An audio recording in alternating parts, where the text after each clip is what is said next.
Picture a meter you can't see, rising with every instant reply, every check-in text, every watchful like in her stories, a quiet gauge that measures not love but pull. And the moment it peaks, she learns the lesson your behavior teaches, that she can tap you and you'll pour. You believe attention is kindness because you were taught that care looks like access on demand. Yet attention is a tool, and tools train behavior, and the behavior your attention trains is simple. She learns that your time has no price. Notice how the loop builds itself. She goes warm. You open the faucet. She goes cold. You open it wider. A small crisis arrives at midnight. You answer fast and speak soft. Relief hits, the dance resets, and by morning your phone waits for the next tug like a bell on a counter. This is not villainy, it is reinforcement. People, not just women, repeat what works. When attention always flows, it becomes background noise. When it comes after effort, it becomes meaning.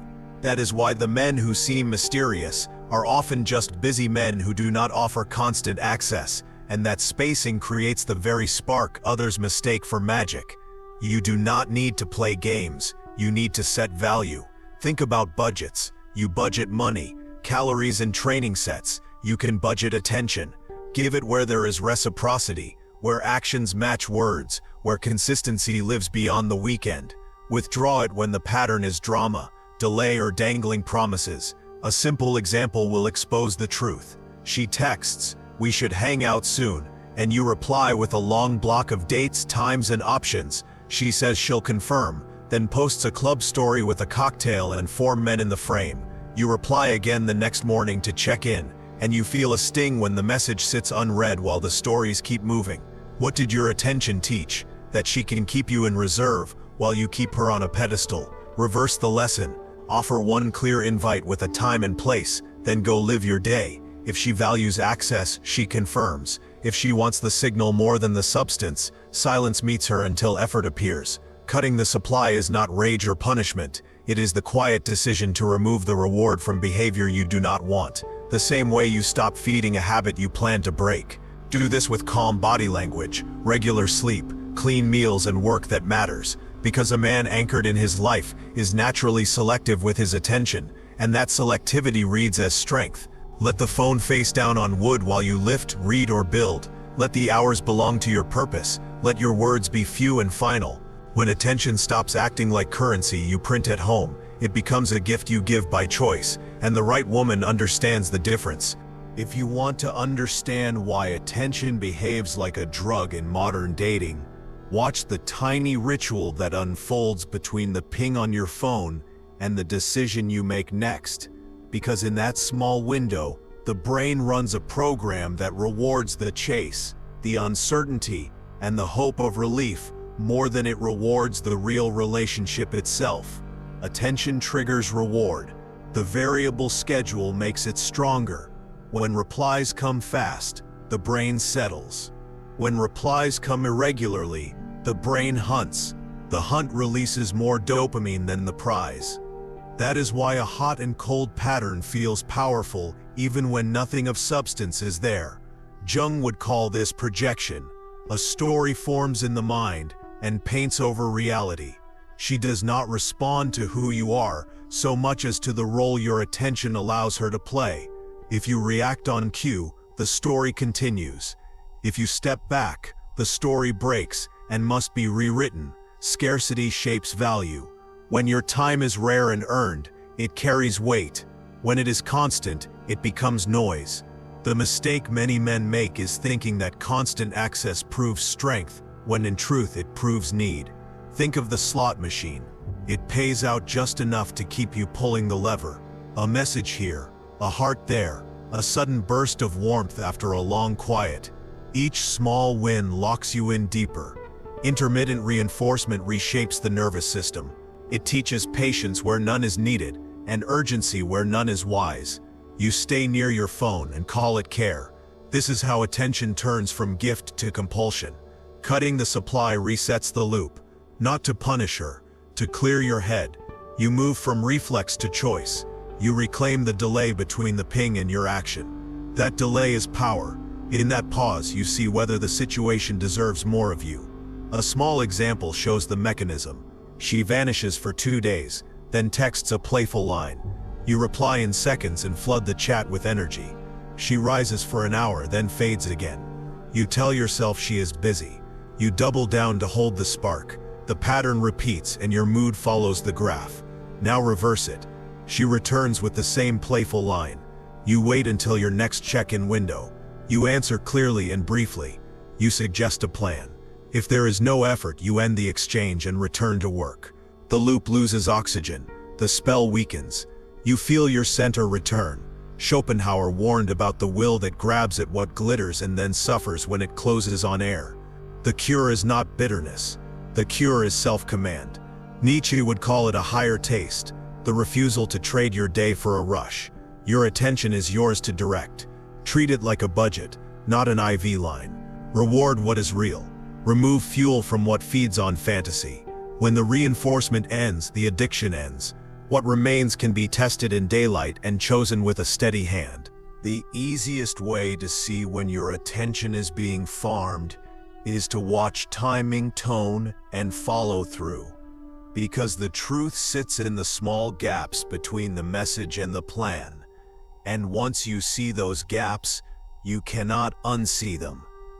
Late pings are common. A playful note at 12:47 a.m. when you are half asleep. A you up that pulls you into chat while the night is loud around her, and by morning the warmth is gone with no plan in sight. That is not romance, it is reinforcement. You are the vending machine that took the coin and spat out comfort on demand. Another tell is the public glow and private fade. She is warm in comments and stories where others can see it, but hard to schedule for a simple coffee where effort becomes real. The signal is status, the substance is missing. Watch for the hope hook, future language with no dates. We should do something. Next week for sure, soon. All float past like balloons if nothing lands on a calendar. A woman who wants to see you will suggest, accept, or counter with clarity. Breadcrumbs are a pattern too. Memes, likes, small reactions keep your mind nearby without building anything. They can feel like they care. They are often just the cheapest way to hold your focus. Jealousy provocation is another test. A story with 2 men at a bar, a tag from an old friend, a pose with a caption about options. If you bite, the loop works. You argue, explain, or chase proof. If you do not bite, the loop weakens. Last-minute pulls matter. She cancels with a soft excuse and no reschedule, then expects the same level of access the next day. 1 cancellation is life. 2 without a counteroffer is data. The compliance escalator shows itself in small steps. Call me now, send me a photo, change your plan, and every time you comply on short notice, the next task grows larger. Explain once, and then act. When people respect your time, the tasks fit your life rather than push you out of it. Crisis loops are classic. Silence for days, then a sudden dump of problems that requires a midnight therapy session you did not consent to. Care is not the same as access. You can wish her well while refusing to be the on-call counselor. Double text and triple text are your tells, not hers. If you keep chasing replies, you are training yourself to accept low effort and calling it patience. Put the phone face down and set reply windows. Say what you mean once. Offer a clear plan and let the clock speak. Here is the simple filter. Effort matched, plans kept, tone steady, interest that survives the daylight test. If the pattern fails the filter, withdraw the signal that keeps it alive. Not in anger, in order. What respects your attention grows. What feeds on it starves when you stop pouring. Draw a bright, simple line across your week. A line that tells your time where to go before anyone else does. So that when a request arrives, you are not deciding in a storm. You are following a map you wrote in calm. Standards begin with calendars, not with speeches. If your mornings belong to training and work, they are not available for live chat. If your evenings are for rest, you do not negotiate midnight therapy. The moment you decide these pieces, Your attention stops being an open tap and becomes a budget you manage on purpose. A budget gives freedom because it removes guessing. Start with reply windows. Check messages at set times. Answer with clarity. Then put the phone face down and return to your day. You are not a lifeguard. You do not hover over the pool in case someone wants a splash of your focus. When something matters, it can live until the next window. Emergencies are rare, patterns are not. Next, define terms for invites. Offer a specific plan once. If she cancels, accept it without resentment. If she cancels twice without a counteroffer, stop inviting. Not out of pride, but because energy must fund what grows. You would not pour water into a cracked vase and call it care. Build a simple rule for drama. When tone spikes or accusations start, end the call. We can talk when this is calm. Do not argue. Do not explain your worth. Calm is the price of admission to your attention. People rise to prices that stay firm. They exploit prices that wobble. Guard your anchors. Keep your training, your sleep, your work blocks, your family time, your reading hour. These are not hobbies. They are the pillars that hold your frame in place. Schopenhauer warned that the will without discipline chases every glimmer. Nietzsche praised the man who shapes himself like a craftsman shapes steel. Craft your days. The rest will learn where they fit or they will leave. Both outcomes serve you. Use clear language. I don't text during work. I can talk after 6. I don't do late night calls. I'm free Wednesday at 7.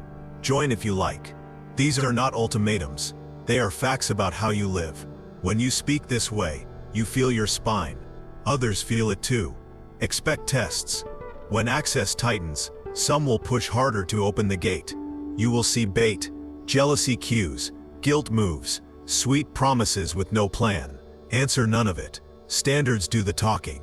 If effort appears, attention returns. If it does not, silence holds. The goal is not coldness. The goal is order. Your attention is a gift with a receipt attached. It goes where there is reciprocity, respect, and rhythm. When you lead with that rhythm, you do not need to be mysterious. You need to be consistent, and consistency is the most attractive signal you can send. Cutting the supply begins with a quiet decision you do not announce. A decision to change your rhythm before you change your words. Because the strongest boundary is a pattern that makes drama unprofitable, and respect the only path to access. You start with time. Set 2 or 3 windows each day when you check messages. Answer simply and move on. Outside those windows, your phone rests face down and your life runs forward. Sleep mode at night. Do not explain these changes. You are not seeking permission. You are writing a schedule that treats your attention like a limited resource reserved for real effort. Next, remove hooks. Mute threads that spike your mood. Turn off read receipts and typing alerts. Unfollow if the feed keeps dragging your mind back into the loop. Archive the chat if you need clean space. The point is not to punish. The point is to make it easy to choose your day over the chase. Plan for the protest. When a habit loses fuel, it flares. You may see sudden warmth, sharp jabs, vague guilt, or a rush of invitations that never land on a time and place. This is normal. Psychologists call it an extinction burst. Stay calm and hold the line. Polite, brief, consistent. I'm free Wednesday at 7. I don't do late night calls. Let's talk when it's calm. Repeat as needed and then disengage. Scale your energy to the match you receive. If she invests with clarity and keeps plans, you can meet her halfway. If she lobs bait, you let it pass. Your attention is no longer a reward for mood swings. It is a vote you cast for what you want more of. Structure helps. In week 1, tighten reply windows and protect sleep. In week 2, stop chasing and make one clear invite when interest is shown. In week 3, review the pattern. Have things improved in effort and tone, or are you still feeding a cycle that drains you? If it is the latter, step back farther and let silence do its work. Keep your body and your craft at the center. Train, read, build, and see your friends. Replace reflex with ritual. A man who keeps his promises to himself is not tempted by every ping. His day is full enough that attention given feels like overflow, not payment. Use simple lines that close loops. I'm not available for that. This time does not work for me. I wish you well. No essays, no defense speeches. You are not proving your worth. You are stating your terms and living them. Watch your mood as if it were data. Are you calmer? Are you sleeping well? Do you feel pride after your choices? These are the right metrics. When the numbers rise, you know the protocol is working. The relationship will adapt or end. Either outcome respects your time, and respect is the only soil where real desire grows. Stand in your own quiet center and watch how the world reorders itself. When you treat attention like a scarce current and send it only where respect flows back. Because the moment you stop paying for illusions with your time, the stage lights drop and real faces appear. You are not cutting anyone off to win a game. You are ending a subsidy that kept a weak pattern alive. When access no longer arrives on demand, motives surface. Some will meet you with clarity and effort. Others will drift toward easier sources of signal. Both outcomes tell the truth. Both protect your time. This is the sober finish to the lesson. Attention is not affection. It is reinforcement. And reinforcement writes the rules of the relationship. Let the rules be simple. Attention follows reciprocity. Invitations carry dates and places. Calm is the ticket at the door. Your phone is a tool, not an altar. When tests appear, you let them pass like weather. When drama spikes, you close the loop and return to work. This is not cold, it is adult. The men you admire live this way, not because they lack warmth, but because they refuse to rent their lives to anyone's mood. Think of the man you would trust in a crisis. He moves on schedule, speaks briefly, acts cleanly, and keeps promises to himself first. That alignment gives his words weight. Women feel it. Men feel it. Employers, friends, and family feel it. It is not mystery. It is order. Order frees desire from chaos and lets love grow in daylight, where it can be chosen instead of chased. You will feel the pull to go back. The nervous system loves the familiar even when it hurts. Expect the itch when the ping hits. Breathe, wait, and decide like a craftsman who values his materials. Schopenhauer warned of the will that lunges and suffers. Nietzsche praised the discipline that shapes strength. Jung pointed to the shadow that writes fantasies when reality is weak. Bring the shadow into light. Choose the slow, firm path over the rush. Then build. Lift with focus. Read with attention. Sleep like a man who has work to do. See your friends. Make plans that fill your week with motion you respect. When your life is full, attention given becomes a clear yes, not a plea. The woman who matches you will match your rhythm. She will meet plans with plans, effort with effort, silence with calm. You will not need to perform distance. You will simply live by design, and access will find its rightful price. Remember the North Star. You are not the drug. You are the dose giver. You choose the flow. You choose the terms. You choose the hour. Close the tap where respect is thin. Open it where trust grows by action. Let the quiet speak for you. Let your day prove what you value.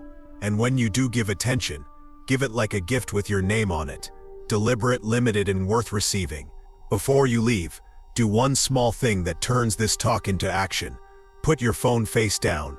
Write attention is a budget on a note, and commit to one reply window for tomorrow. If you're in, type tap clode in the comments, so I know you did it. If this video gave you a standard you can use, like it so YouTube shows it to more men who need it. If you want a weekly upgrade to your standards, subscribe now. And if a friend is stuck in the loop we just described, share this with him tonight so he has a way out. Your attention builds what it touches. Build the channel that builds you.